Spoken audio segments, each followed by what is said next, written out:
Siento que sí. Sí, yo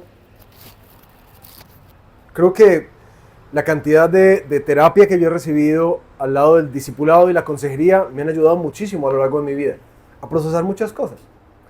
Pero sí somos conscientes que de alguna manera siguen habiendo áreas en nuestra vida que siguen exactamente iguales. No cambian. Por más que uno anhela ver una transformación en eso, no cambian. Déjenme darles algunos ejemplos, porque ese mal de la imposibilidad para cambiar nuestras vidas integral y completamente como lo quisiéramos hacer, porque escúcheme bien, no estoy diciendo que no es posible que haya cambios, sí hay cambios posibles, pero si uno es objetivo y sincero con uno mismo, uno ve crecimientos en unas áreas y estancamiento en muchas otras, ¿cierto que sí? Y eso pasa desde los chiquiticos, yo que tengo chiquitos en casa, vamos a hacer el propósito de que no vamos a tener más peleas en la casa. Bendito. Papi, te prometo que esta vez sí. O sea, es tan complejo y para ellos es tan frustrante. Y llegan las etapas de adolescencia, ¿sí? Y estos adolescentes anhelan y aman, ustedes anhelan y aman caminar con el Señor. Pero resulta que en el camino del deseo de agradar al Señor, al mismo tiempo, la presión que experimentan en su entorno es tan difícil de aguantar que terminan cayendo y cediendo a muchas de las cosas que se comprometieron que no lo iban a hacer. Algunos no solamente empiezan a usar las redes sociales, sino que se dan cuenta, esto no solamente para los adolescentes, para los adultos también, que uno dice, yo quiero tener más tiempos de calidad buscando al Señor, más tiempos en su palabra, más tiempos orando. Pero de repente abren el ojo, se despiertan, cogen el celular y cuando menos pensaron, pasaron 40 minutos, no sabes haciendo qué. ¿Pero por qué? Si yo quiero hacer esto, al final me comporto de una manera tan distinta a lo que yo realmente anhelo. Eso lo podemos decir, bueno, en términos de las tentaciones sexuales, yo no voy a volver a ver esto, voy a privarme de esto, voy a desinstalar esto, y vuelve a recurrir al mismo patrón. El Señor pone en nuestro corazón el ser generosos y decimos, vamos a hacerlo, voy a ser generoso. Y en el camino apareció un antojito, una cosita que tuviste como que, ay, ve, qué bueno sería, y la generosidad quedó desplazada nuevamente. Por eso cuando normalmente el Señor pone algo en mi corazón, trato de hacerlo inmediatamente, porque me conozco. Los más adultos,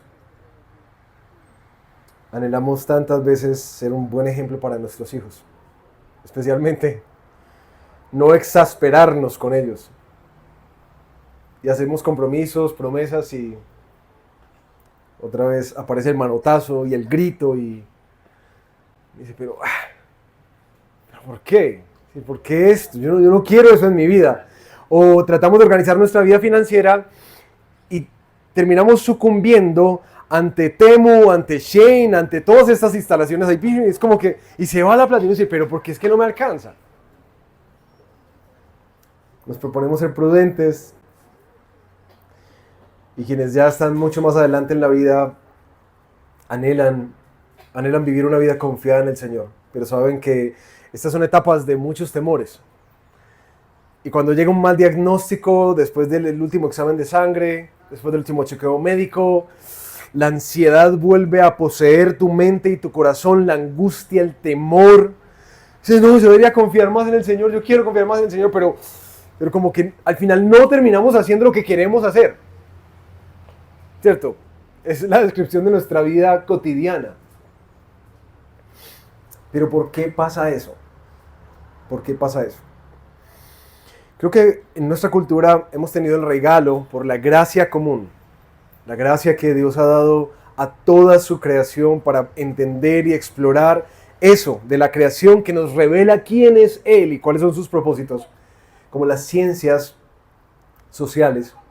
Desde la terapia cognitivo-conductual se empieza a pensar, no es que son hábitos, patrones de pensamiento y de conducta que ya crearon surcos mentales y por eso de alguna manera nos comportamos así. Y hay que reconstruirlos. Y claro, tiene mucho sentido cuando lo ves y lo estudias. Desde otros enfoques como de la psicología dinámica, hay motivaciones erradas que vienen de heridas que muchas veces nosotros no somos conscientes de nuestro pasado. Entonces básicamente hay cosas no tratadas que producen estos patrones, de los cuales nosotros no nos gusta caminar en ellos.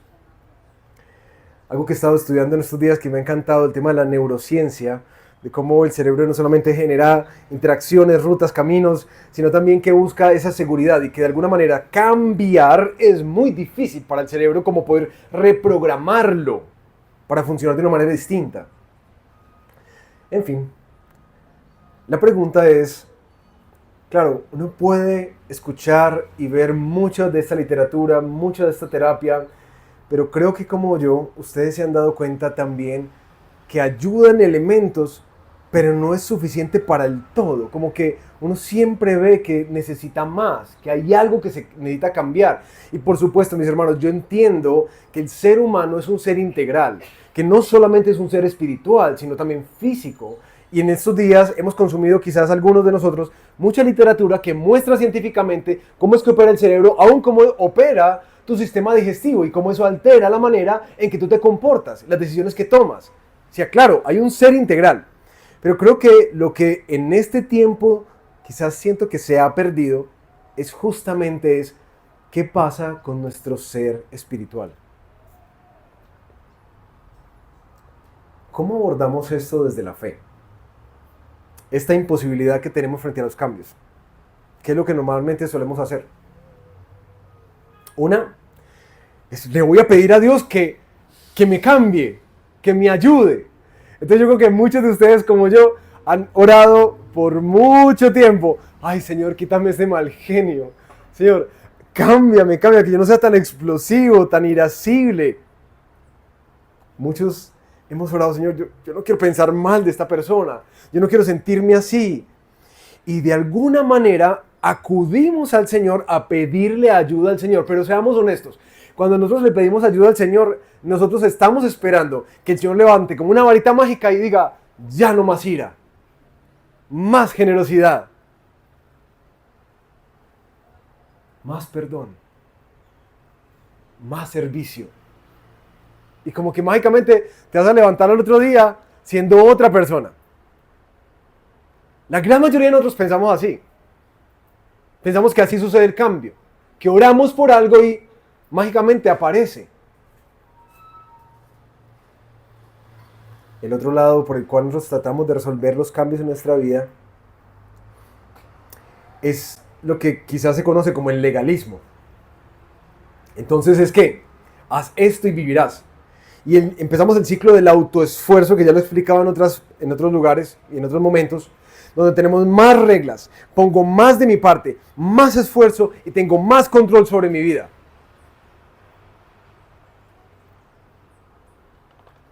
No les voy a poner a contar el testimonio de cómo les ha ido por ahí.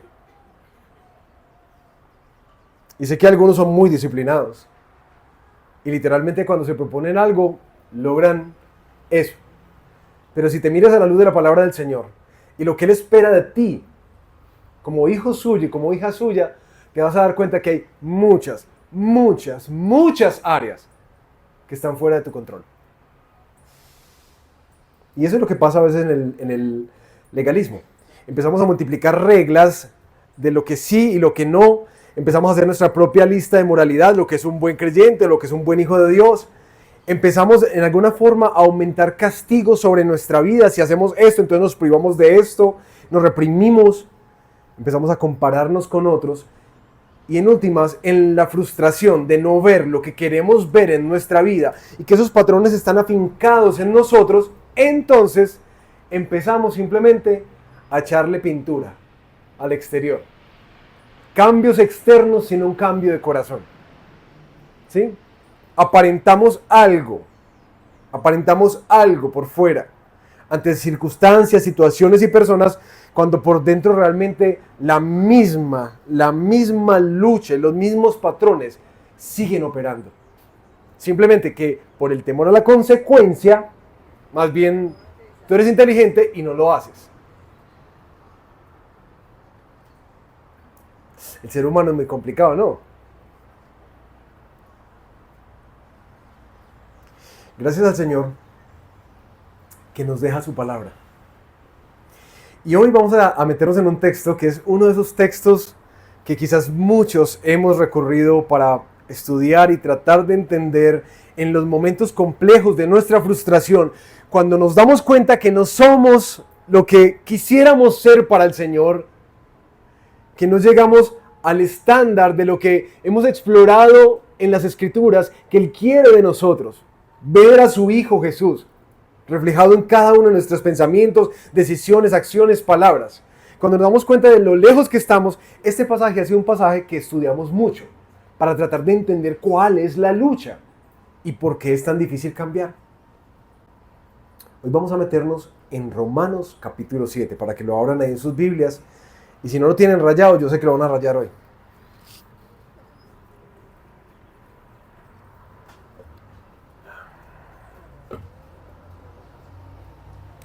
Resulta que el apóstol Pablo ha venido hablando a lo largo de estos últimos dos capítulos, 6 y 7, de la nueva vida que Cristo nos dio. De cómo esa justificación de lo que Dios alcanzó en Cristo, nuestro perdón y la reconciliación con Él, ahora cómo es que esa justificación opera en nosotros el cambio.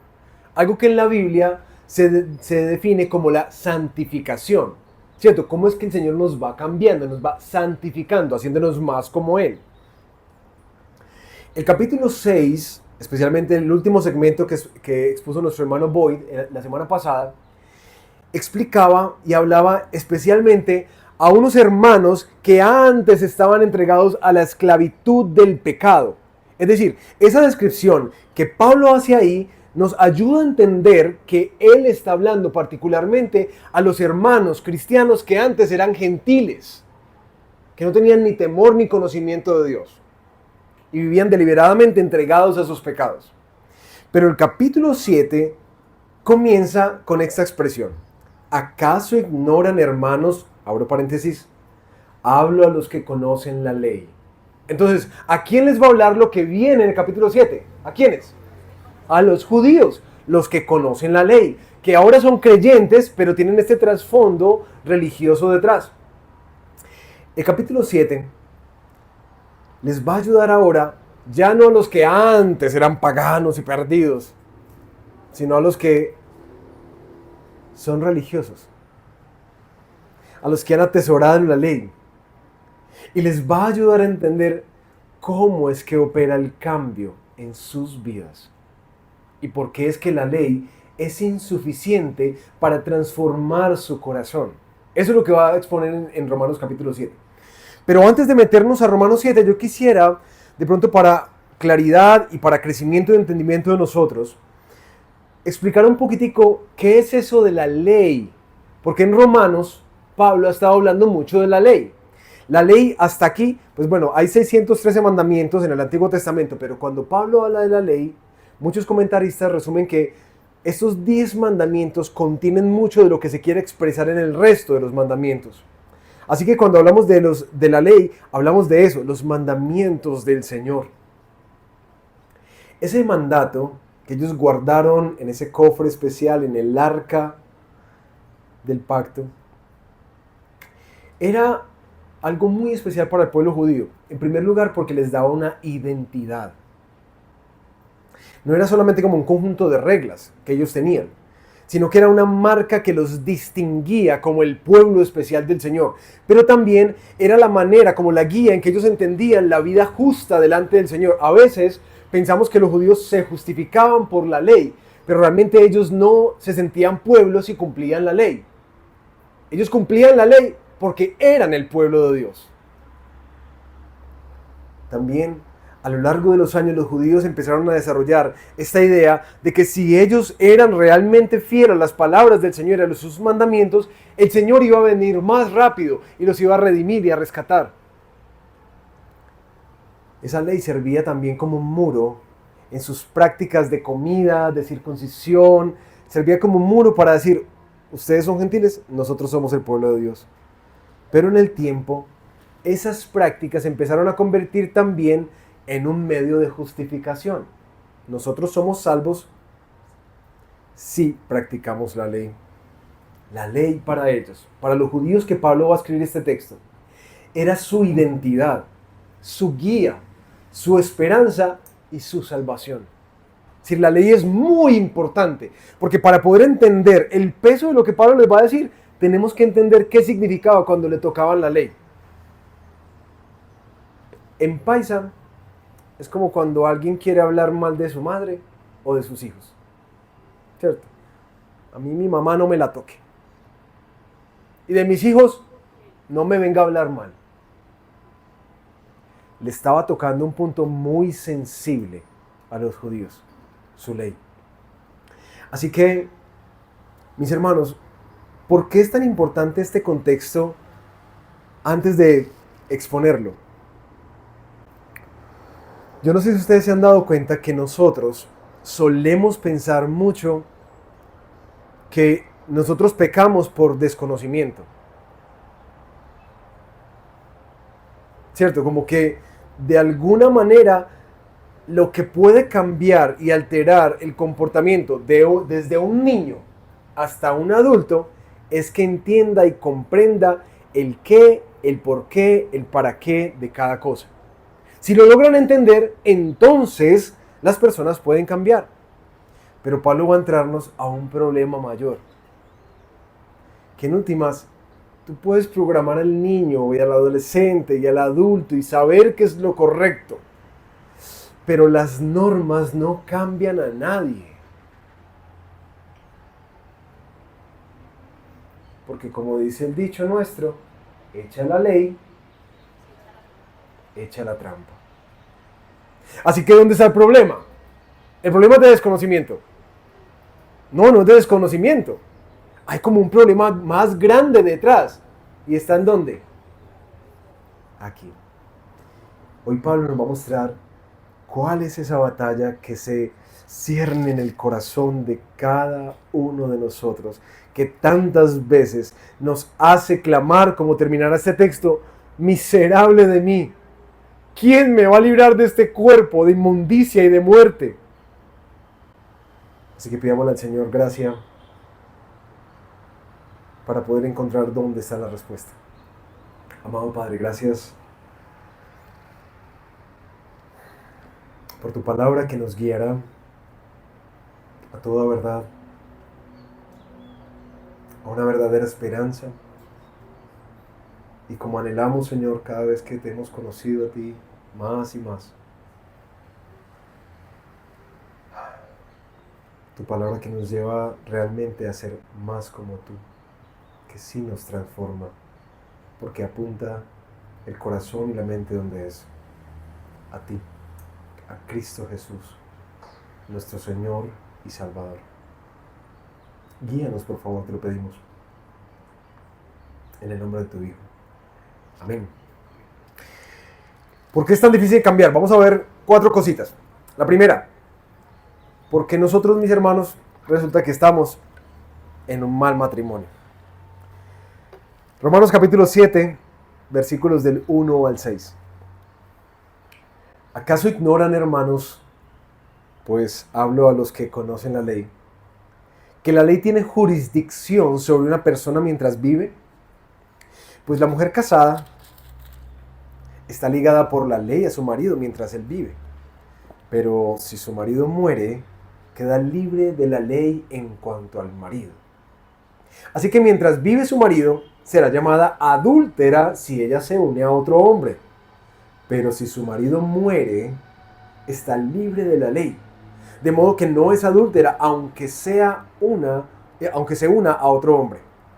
Por tanto, hermanos míos, también a ustedes se les hizo morir a la ley por medio del cuerpo de Cristo, para que sean unidos a otro, a aquel que resucitó de entre los muertos, a fin de que llevemos frutos para Dios. Porque mientras estábamos en la carne, Las pasiones pecaminosas despertadas por la ley actuaban en los miembros de nuestro cuerpo a fin de llevar fruto para muerte. Pero ahora hemos quedado libres de la ley, habiendo muerto a lo que nos ataba, de modo que sirvamos en la novedad del espíritu y no en el arcaísmo de la letra.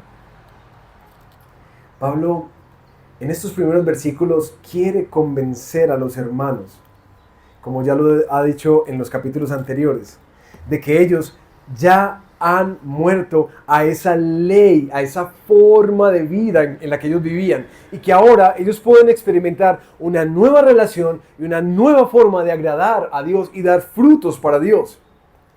Para ayudarles a entender eso, Pablo utiliza un ejemplo, el ejemplo de una mujer casada, que de alguna manera está ligada a su marido mientras él vive, pero si el marido muere, ella está libre para poder unirse a otra persona sin ser declarada en ningún momento adúltera.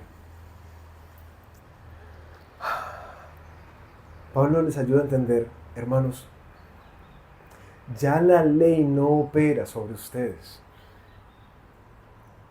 Ese era un marido que ustedes tenían antes, pero en este caso no fue la ley la que murió, sino que ellos fueron los que murieron a la ley. ¿Recuerdan que expusimos este tema del bautismo hace unas semanas? Que si nos unimos a Cristo en representación y nos hundimos junto con Él para muerte y nos levantamos junto con Él para nueva vida. Esto es lo que Pablo les está diciendo. Mis hermanos, ustedes recuerdan que ya murieron en Cristo cuando se arrepintieron de sus pecados y se levantaron a una nueva vida. Ustedes ahora ya son libres. Esa ley ya no es más su esposo. Ahora ese tirano, ese que los subyugaba constantemente, ese ya no tiene más poder sobre ustedes. Ustedes fueron unidos a un mejor esposo. ¿A quién? A Cristo Jesús, aquel que resucitó dentro de los muertos.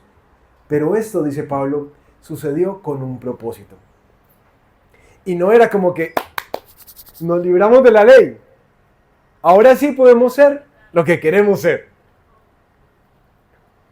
Esto sucedió para que ustedes ahora sí puedan llevar frutos para Dios.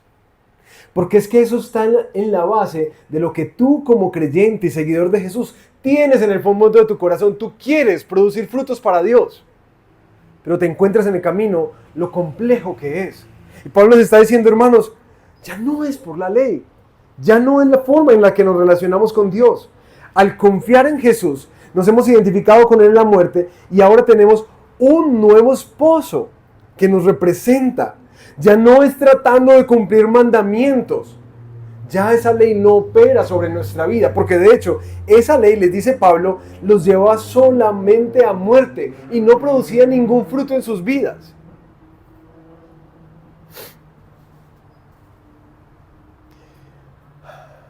Cuando estaba estudiando este texto, pensaba en cómo nosotros, en mucho de nuestro acercamiento al Señor, sigue estando ligado a lo que yo puedo hacer y lo que no puedo hacer. Para muchos de nosotros, aunque entendemos la obra de Jesús en la cruz, en la práctica, muy frecuentemente, tenemos estas listas de lo que tenemos que cumplir para que Dios nos ame. Lo que tenemos que hacer y dejar de hacer para que Dios nos bendiga, para tener paz con Dios. Hemos venido hablando mucho de eso a lo largo de Romanos, que cada uno tiene este tema como de autojustificarse. Esto es lo que Pablo dice. Eso es un arcaísmo, es decir, eso es un viejo régimen. Si ves la palabra, lo que significa en el idioma original, ese es un viejo régimen, una dictadura que había detrás para regular tu relación con el Señor. Haz esto y vivirás. Eso es viejo, pero ahora en Cristo ha venido algo como nuevo. Pero entendamos cómo es que opera en nosotros ese viejo régimen. Tú, a medida que vienes a la iglesia, abres tu Biblia, oras, escuchas conferencias, escuchas predicaciones, empiezas a conocer lo que Dios manda, ¿sí? Entonces escuchaste una predicación acerca de la lujuria y sabes que eso no está bien, de la generosidad, del perdón. Entonces tú sabes eso ya. Así que vas de camino a casa tratando de, uy, sí, yo tengo que cambiar esto, tengo que cambiar esto. Y tratas de cumplirlo. Y resulta que pasan algunas semanas y vas bien hasta que la tormenta perfecta se forma. Y ¡pum! Sale de nuevo. Eso que querías cambiar. Eso que sabes que no está bien. Así que intentas hacerlo más fuerte. Y una y otra vez empieza a darse este ciclo del autoesfuerzo, autoesfuerzo, autoesfuerzo. A veces logramos algunos cambios que nos prometemos, pero muchas veces salimos engañados a nosotros mismos, tratando algo exterior, pero no el interior de nuestro corazón. En nuestras propias fuerzas, tratamos de demostrarle al Señor que nosotros estamos aprovechando esta segunda oportunidad que Él nos dio. Y vivimos nuestra vida así, corriendo, tratando de mostrarle al Señor que nosotros sí, y sintiéndonos culpables cada vez que fracasamos, olvidando ¿qué? La cruz. Aquí Pablo dice, hermanos, no sigan en ese viejo régimen, en ese arcaísmo del legalismo sobre sus vidas. Decía este pastor Martin Lloyd-Jones, que el legalismo es pensar que uno puede estar bien delante de Dios simplemente evitando ciertos pecados mientras ignora lo profundo del corazón.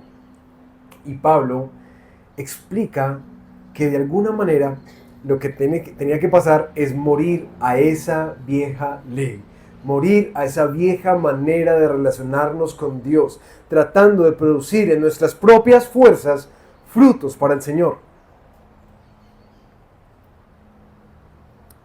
Pablo dice que mientras estábamos en la carne, el pecado lo que hacía, la ley lo que hacía, era despertar en nosotros pasiones pecaminosas. Es muy curioso eso, que saber lo que era correcto, saber el deber ser, producía algo bueno. No, algo contrario. Despertaba algo dentro de nosotros que él define como pasiones pecaminosas. Y es muy interesante estudiar eso, pero no tenemos tiempo para hacerlo. En las Escrituras, cómo se describe la operación del pecado. Que hay todo un sistema detrás. Si ustedes ven Santiago capítulo 1, versículos 14 y 15, que el pecado como que te arrastra y te seduce.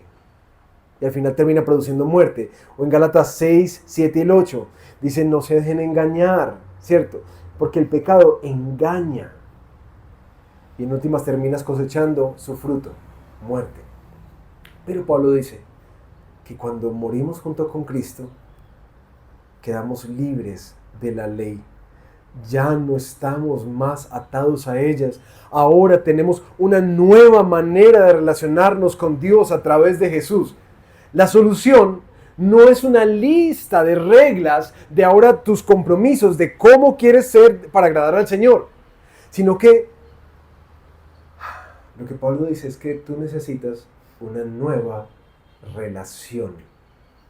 Por eso la ilustración del matrimonio es tan importante. Porque muchos de nosotros seguimos en un mal matrimonio. Seguimos tratando de relacionarnos con Dios a través de cumplir las normas que la ley demanda. Y para que tú puedas experimentar esos nuevos frutos que vienen del Espíritu, necesitas morir a eso. Ya lo predicamos hace un par de semanas. Y necesitas una nueva relación, uniéndote a un nuevo esposo. Uno que vamos a ver es precioso en la manera en que lidera a su amada iglesia. Ahora aquí llegamos a una pregunta natural que Pablo intuye en sus lectores. ¿Será que entonces la ley es mala? Porque si la ley lo que hace es despertar pasiones pecaminosas en mi corazón, pues entonces parece que la ley es lo que tenemos que abolir, ¿no? Y esto es lo que sigue en los versículos 7 al 12. ¿Qué diremos entonces? ¿Es pecado la ley? De ningún modo. Al contrario, yo no hubiera llegado a conocer el pecado si no hubiera sido por medio de la ley, porque yo no hubiera sabido lo que es la codicia si la ley no hubiera dicho, no codiciarás. Pero el pecado, aprovechándose del mandamiento, produjo en mí toda clase de codicia, porque aparte de la ley, el pecado está muerto. En un tiempo yo vivía sin la ley, pero al venir el mandamiento, el pecado revivió y yo morí. Y este mandamiento, que era para vida, a mí me resultó para muerte. Porque el pecado, aprovechándose del mandamiento, me engañó y por medio de él me mató. Así que la ley es santa y el mandamiento es santo, justo y bueno. La pregunta que Pablo desarrolla es, ¿será que es mala la ley? Y la respuesta es tajante. De ningún modo. De ningún modo. Al contrario, la ley es muy buena. Pero porque es buena, sí despierta cosas malas. Y Pablo les explica a los hermanos, dice, hermanos, la ley revela nuestro corazón. Saber lo que Dios pide de ti, lo que Dios anhela ver en nosotros, nos revela algo que quizás a veces no somos muy conscientes. Y Pablo pone el ejemplo de la codicia. Es que estar todo el tiempo mirando para el lado, a ver el carro del vecino, a ver la casa del vecino, a ver la figura del vecino. Eso es codicia. Sí, ¿y por qué es pecaminosa? Porque no me deja agradecer lo que Dios sí me ha dado. Porque todo el tiempo me estoy comparando. Entonces, en últimas, esta codicia, que yo la veía tan normal como estar viendo lo del otro, sin darme cuenta de la amargura que produce, en últimas, en el fondo, es una profunda queja hacia Dios. Tú eres injusto. ¿Por qué no me estás dando lo que le das al otro? ¿Entienden eso? Pablo dijo, o sea, esto está mal. Claro, la ley de Dios es buena porque nos revela el deber ser, lo que es bueno, lo que es santo, lo que es justo. Ahora, no es que todas las leyes levanten en nosotros el deseo de infringirlas, ¿cierto? Entonces dice, no matarás, y entonces uno siente un deseo de matar a más de uno, ¿cierto? No es que opere así. Por eso es muy interesante el ejemplo que Pablo pone, porque tiene que ver con un deseo. Y sí, cuando sabemos lo que Dios pide de nosotros, hay muchos deseos que batallan en nuestro corazón. Y uno lo puede ver de manera muy sencilla cuando a un niño se le dice, no meta la mano en el enchufe.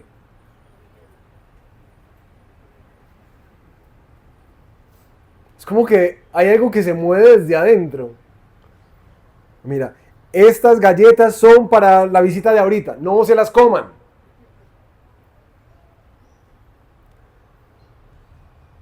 Sí, como que, ¿cómo es que dice el dicho? Se me olvidó, que es como que lo prohibido sabe mejor. Bueno, me acuerdo por ahí. Lo que es prohibido es lo más apetecido. Ese era. Gracias, Raulito. Parece que la ley despierta algo en el corazón humano, como un deseo de... Y bueno, estamos hablando de galletitas y de meter el coso. Pero mis hermanos, ustedes saben que esto también opera para una relación sentimental. Y uno dice, no, pues que... pero es que es tan lindo. ¿Cierto? Para un negocio, pero es que es tan fructífero. Con esto de... es más, puedo diezmar hasta más. Pero como que hay algo dentro de nosotros que cuando sabemos lo que es correcto, como que quiere rebelarse contra eso. Hay un rebelde dentro de nosotros que toma los buenos mandamientos del Señor y los convierte en algo contrario. Que lo que era dado para dar vida para nosotros resulta volviéndose para muerte. Mis hermanos, hay tanto aquí. Yo mientras preparaba esto decía, esto es como toda una serie de predicaciones este texto. Porque algo que Pablo está definiendo aquí es que todos los mandamientos son para nuestro bien. Lean por favor Deuteronomio 5:33.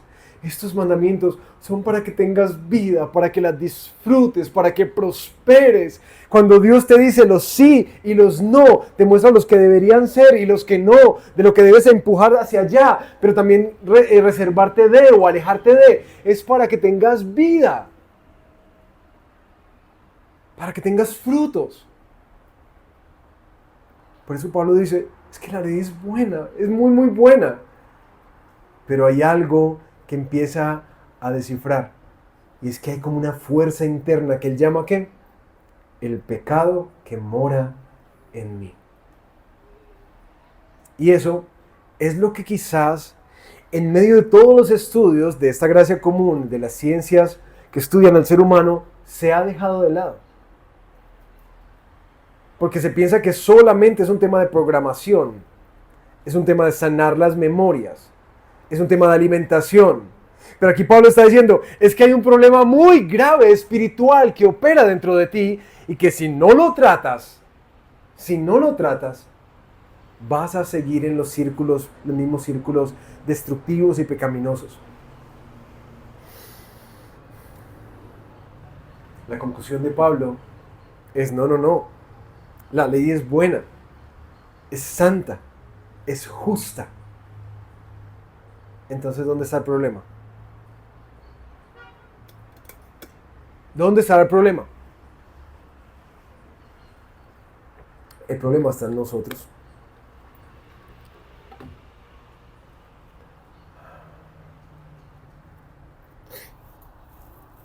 Mis hermanos, nadie cambia. Ninguno de nosotros cambia por entender lo que es correcto. Y créanme que nada me lo ha ayudado a hacer entender más que la paternidad. En verdad me ha ayudado muchísimo eso. Por más que hagamos hábitos, enseñanzas, grafiquitos, como que uno no logra programar a sus niños. Y aunque yo sé que les hablo mucho a mis hijos, me disculpan por la etapa de la vida en la que estoy, me ha ayudado mucho a entenderme a mí mismo. Claro, es que parece que hay algo. ¿Será que estoy haciendo algo mal? ¿O es que ellos ya vinieron averiados? Y eso es lo que estoy entendiendo. Claro, es que no son normas. Hay algo interno en ellos que las quiere rechazar, que quiere hacer su voluntad. Y mis hermanos, lo mismo que pasa en ellos, pasa aquí. Es la misma cosa.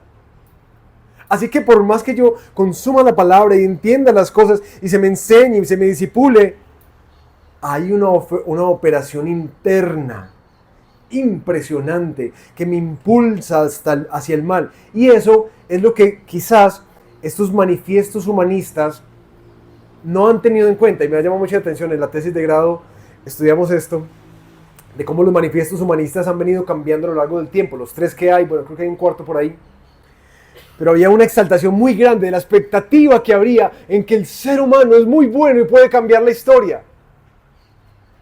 Pero después vinieron las guerras, las pandemias, Primera, Segunda Guerra Mundial, y uno dice, uy, el ser humano sí es como que no es tan bueno como pensábamos, ¿cierto? Entonces se empiezan a modificar las expectativas que se tienen sobre el ser humano, porque en últimas, lo que Pablo nos está mostrando es que la respuesta no está en el ser humano, porque el ser humano está averiado, está dañado y tiene una fuerza interna que lo domina desde adentro, que es lo que Pablo nos va a mostrar. Por eso la esperanza no está nunca en ti. La esperanza no está en el hombre, pero sí está en un hombre, en Jesús. Y Pablo nos va a llevar hacia allá. Versículos 13 en adelante. Es el cuadro que quizás muchos de nosotros hemos estudiado para entender cómo es que opera esa batalla interna. Entonces, lo que es bueno vino a ser causa de muerte para mí. De ningún modo. Al contrario, fue el pecado, a fin de mostrarse que es pecado, al producir mi muerte por medio de lo que es bueno, para que por medio del mandamiento, el pecado llegue a ser en extremo pecaminoso. Porque sabemos que la ley es espiritual, pero yo soy carnal, vendido a la esclavitud del pecado.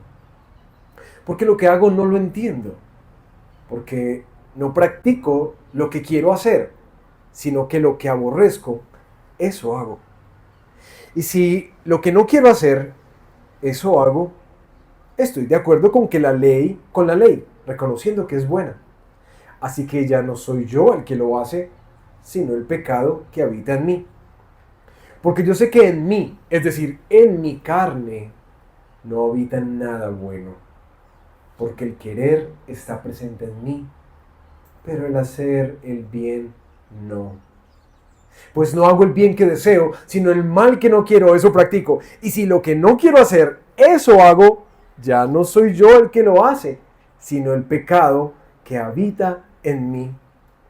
Así que, queriendo yo hacer el bien, hallo la ley de que el mal está presente en mí, porque en el hombre interior me deleito con la ley de Dios, pero veo otra ley en los miembros de mi cuerpo que hace guerra contra la ley de mi mente y me hace prisionero de la ley del pecado que está en mis miembros. ¡Qué cuadro tan espectacular!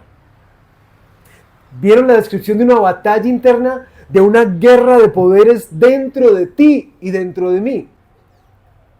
Cuando preguntamos, ¿por qué es tan difícil cambiar? Es que esto está fregado, ¿no? Es que es una cuestión que es compleja. Es una guerra interna. Ahora, quiero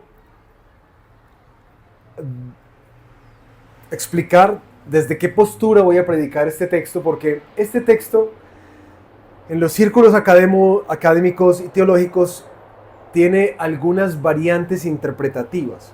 ¿Por qué? Por algunos de los términos que se utilizan, como por ejemplo este que acabamos de leer, el versículo 23, que soy prisionero de la ley del pecado. Decía, no, Pablo ya nos dijo en el capítulo 6 que ya él era libre de la ley. Entonces, para algunos estudiosos de estos textos, han venido pensando que quizás son diferentes posturas de las que está hablando Pablo. Es decir, ¿de quién está hablando Pablo cuando dice yo? Postura número 1. Habla de un creyente inmaduro que todavía no ha llegado a conquistar la victoria de la vida en el Espíritu. ¿O será que postura número 2 es un judío sincero que quiere amar al Señor pero no tiene poder espiritual para poder caminar en la nueva vida de Cristo? Postura número 3. Pablo está hablando desde un no creyente que está tratando de obedecer la ley y no puede. Postura número 4, y es desde la que yo personalmente quiero exponer este texto, es que el yo del que está hablando es Pablo mismo. Un cristiano maduro, que está haciendo evidente lo que todos los cristianos maduros experimentamos: una lucha constante contra el pecado. Sé que si vas especialmente a las cartas de Gálatas, Filipenses, Colosenses, te vas a dar cuenta de eso, que Pablo le habla todo el tiempo a los hermanos de esa manera. Hay una lucha. Déjense guiar por el Espíritu, revístanse de Cristo, no se dejen guiar más por los deseos pecaminosos. Todo el tiempo nos está hablando de que esa lucha coexiste con un creyente verdadero y aún maduro. ¿Sí? Esa es la postura de la que quiero hablarle. Y quizás la mejor expresión, para dejarlo como en una imagen para nosotros, de esa guerra interna, de que quiere hacer algo que es bueno, pero por dentro al menos, al final, hay una guerra en su interior que lo lleva a hacer el mal, es quizás la figura que J.R. Tolkien plasmó en El Señor de los Anillos. ¿Recuerdan un personaje místico que tenía una dualidad constante? Sméagol y Gollum. Bueno, quienes no lo han visto la tienen que ver para que puedan ver de qué está hablando. Tolkien en esta obra, este libro, plasma un ser que ha sido poseído por otro poder, el poder del anillo, que entre más lo usaba, más lo consumía. Y como fruto trajo el deterioro de ese ser humano. Quienes están con duda, pongan en YouTube Gollum y Sméagol y ahí les van a contar la historia. Porque literalmente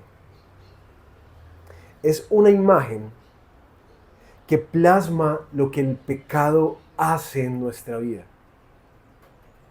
Y esa batalla de lo bueno que quiere salir, que quiere tomar el control, que quiere agradar a Dios, pero ese poder interno que nos arrastra y nos seduce y terminamos haciendo lo que no queremos hacer.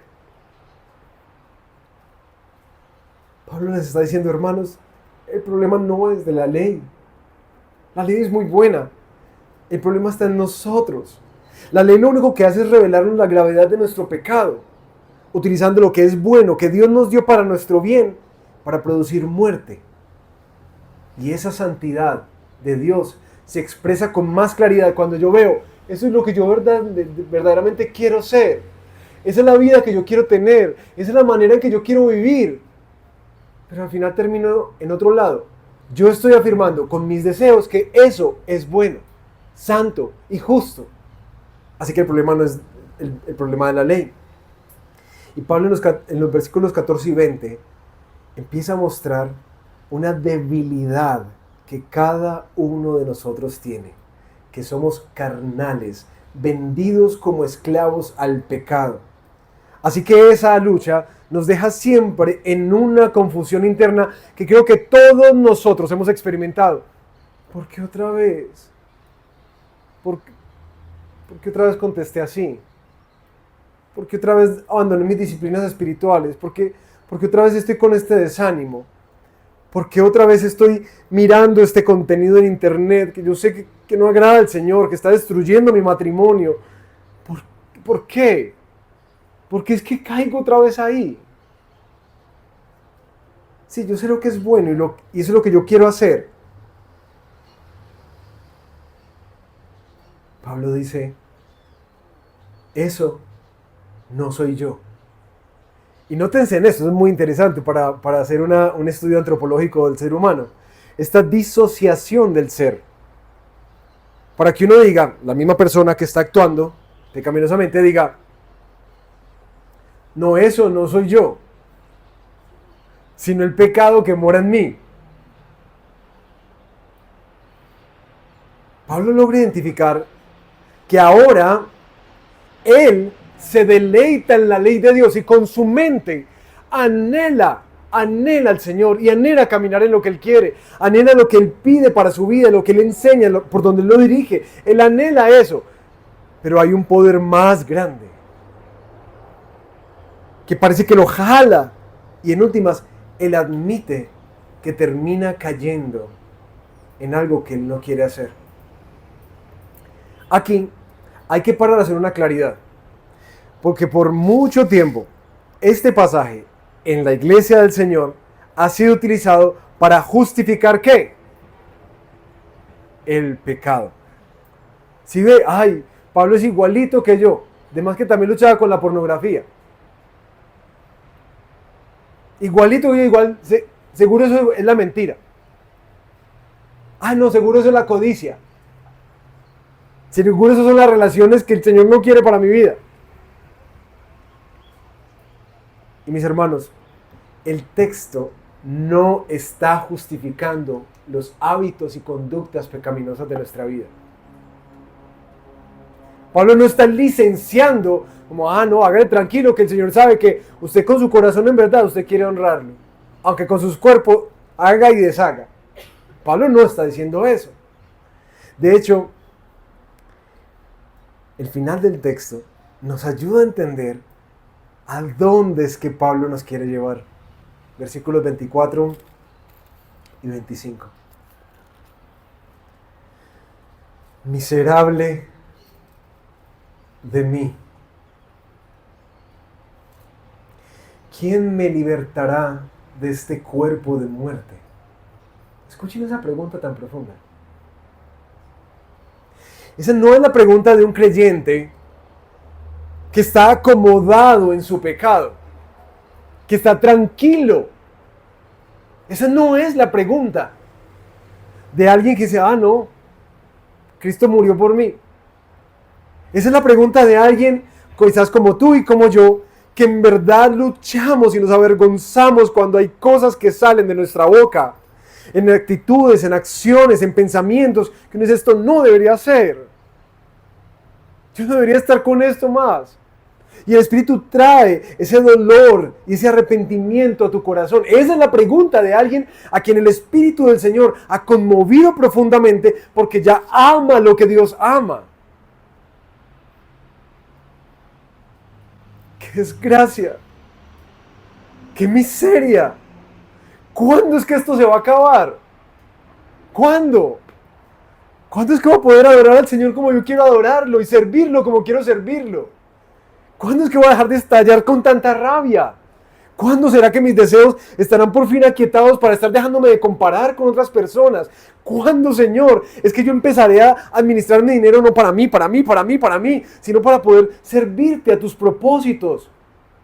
¿Cuándo, Señor? ¿Quién me va a librar esto de muerte?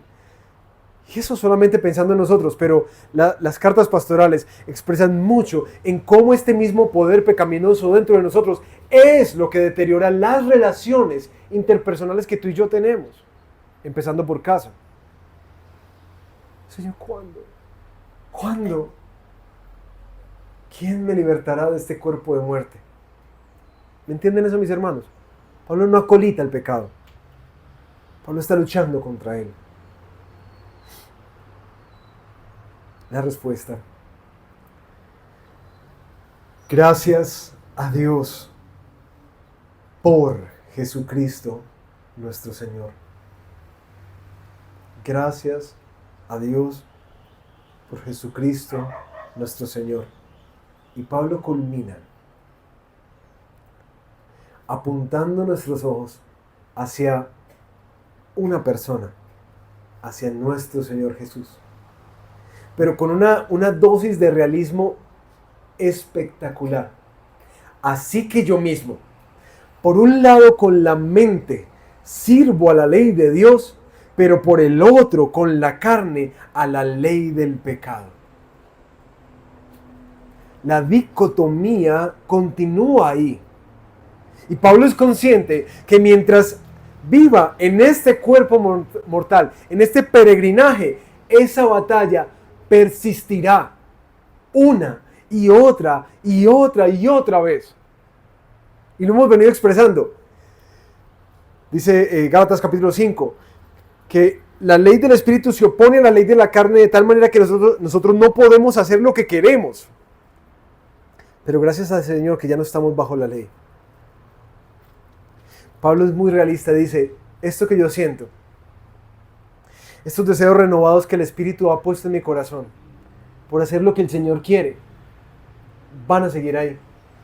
Y a medida que yo camine más en mi relación con este nuevo esposo al que yo me he unido, a Cristo Jesús, más y más y más de su vida va a empezar a fluir por mí, de tal manera que yo dé fruto, porque separados de Él, nada podemos hacer. Pero si estamos unidos a Él, vamos a dar mucho fruto. Pero Pablo es realista, dice, pero esta ley del pecado, aunque ya fui perdonado de Él, y aunque ya he sido liberado de la esclavitud del pecado, su presencia todavía continúa y continuará en mi vida hasta que Cristo venga. Creo que por eso Pablo, al final en la carta de Timoteo, segunda de Timoteo, expresa que él ha corrido la carrera, que él ha peleado la batalla y que él ha guardado la fe. Porque sí, mis hermanos, caminar esta nueva vida con Cristo va a ser una pelea constante en tu corazón. Pero quiero terminar con quien termina Pablo. Gracias a Dios por Jesucristo nuestro Señor. ¿De qué está hablando Pablo? Si la realidad persiste, y si él ve que el Evangelio sí ha renovado su mente y ha puesto nuevos deseos en su corazón, pero todavía en los miembros de su cuerpo, en su carne, todavía parece que hay otra ley operando. Entonces, ¿cómo es que Cristo es la respuesta? Primero, el versículo 1 del capítulo 8 dice, por tanto, ahora no hay condenación, juicio para los que están en Cristo Jesús. Ya no hay juicio, ya hay perdón gratuito en Cristo. Eso que era lo otro esposo, que nos acusaba, la ley, ya morimos a él. Y ahora, gracias a Jesús, aunque nosotros vivimos con esta batalla en nuestro corazón, tenemos perdón gratuitamente por la obra que él hizo en la cruz. Ya no hay condenación. Así que gracias, Señor, porque ya no soy esclavo de esta culpa. Ahora tengo la libertad de quien se siente completamente perdonado, a pesar de que no soy lo que debería ser, por Cristo Jesús. Segundo, Pablo nos ha mostrado, y nos va a mostrar más, porque esta predicación queda incompleta sin el capítulo 8, que veremos dentro de 8 días. Pero Pablo nos va a mostrar que gracias a Cristo Jesús, ahora también el creyente tiene el Espíritu de Cristo dentro de él. Y la próxima semana vamos a ver cómo es que opera este cambio. Hoy solamente estamos entendiendo cuál es la batalla interna. La otra semana, cómo es que opera este cambio. El Espíritu de Cristo ahora mora en nosotros. Y no solamente hay una presencia, sino como lo dice la palabra, hay poder de Dios, el mismo poder que resucitó a Cristo dentro de los muertos. Es un poder tal que la próxima semana nos va a decir Pablo, cojan ese poder y hagan morir lo pecaminoso que hay en ustedes. Ya no somos como que, ay, no, ese poder tan horrible. No, hay poder. Gracias a Cristo Jesús, no solamente hay perdón, hay poder para vencer el pecado. Sí hay posibilidad de cambiar gracias a Él, no en nuestras fuerzas, ni en nuestro poder, sino en el suyo. Y por último, es hermoso que cuando Pablo dice gracias a Dios por Cristo, no solamente por su perdón, en el que ya no hay condenación, no solamente por su presencia, en la cual tenemos al Espíritu Santo y su poder en nosotros, sino también por su promesa. Y lo vamos a ver más en el capítulo 8, que tenemos esperanza de que este cuerpo será completamente transformado, redimido y restaurado cuando Él venga. Eso lo vamos a ver la próxima semana.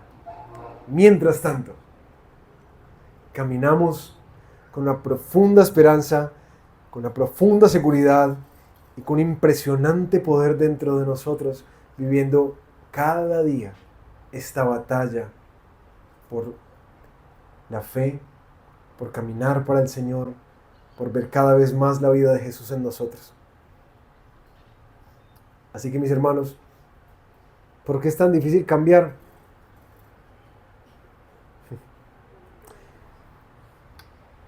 Porque hay una guerra dentro de ti, dentro de mí. Mi invitación,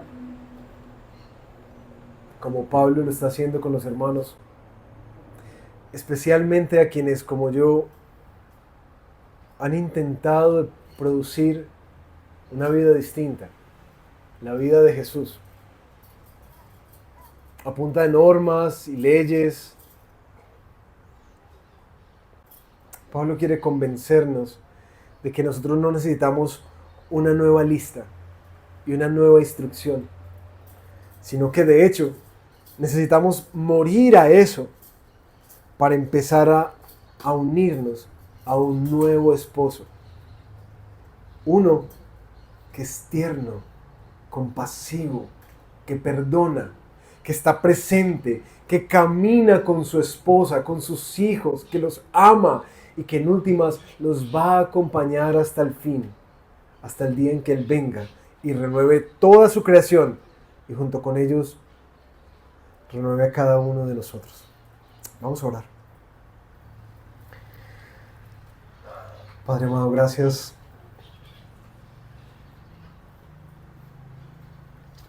porque no hay condenación para quienes están en Cristo Jesús.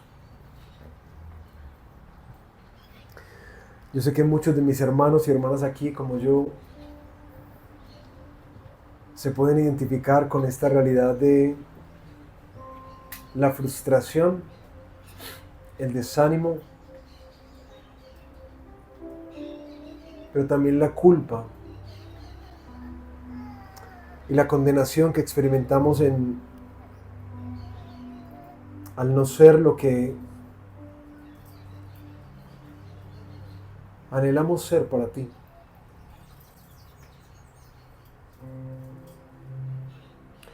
Y muchos de nosotros hemos caminado en este círculo de el autoesfuerzo,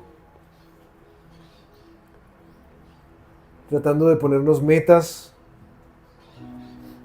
de tomar medidas prácticas. Pero la verdad, Señor, si hacemos un resumen de nuestra vida, hemos visto que muchas de esas son como pañitos de agua tibia para un problema mucho más grande.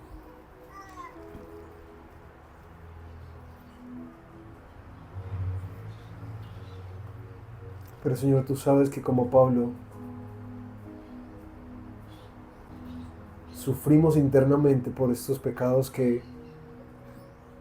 de los cuales a veces en verdad nos sentimos presos.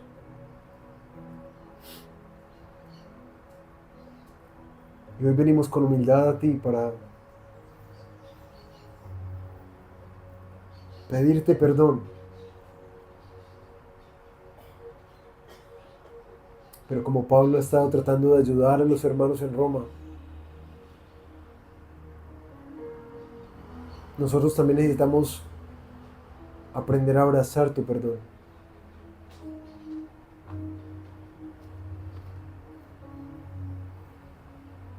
Hoy queremos levantar nuestra mirada hacia la cruz.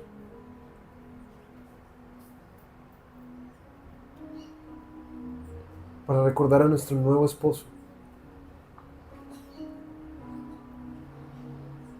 Ese que nos amó tanto que estuvo dispuesto a entregar su vida por nosotros. Porque en últimas Pablo nos dice que es que la transformación no sucede a punta de normas, de resoluciones, de tratar de tomar el control de tu vida.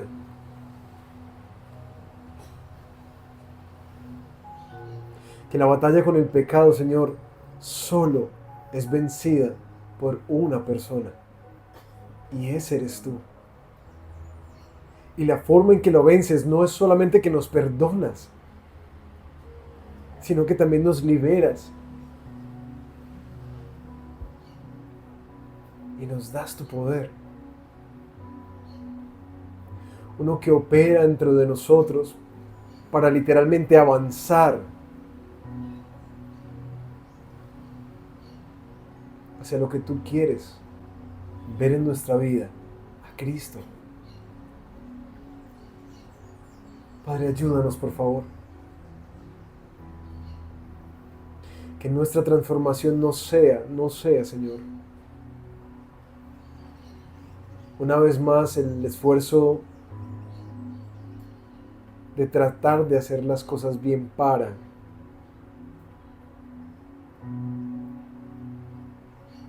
sino que nos ayúdanos a entender tu gracia y tu perdón, el profundo amor que tú tienes por tu amada esposa, tu iglesia, nosotros. Porque en últimas el cambio es relacional. Y anhelamos, Señor, que por favor, a medida que más y más entendemos lo que ha sido alcanzado a favor de nosotros y el enorme amor que tú tienes por cada uno de tus hijos, más y más podamos ver cómo hacemos morir en nosotros lo pecaminoso, porque ya no nos atrae, porque ya no nos seduce, porque ya nuestro corazón fue seducido por ti. Eso te lo pedimos en el nombre de Jesús. Amén.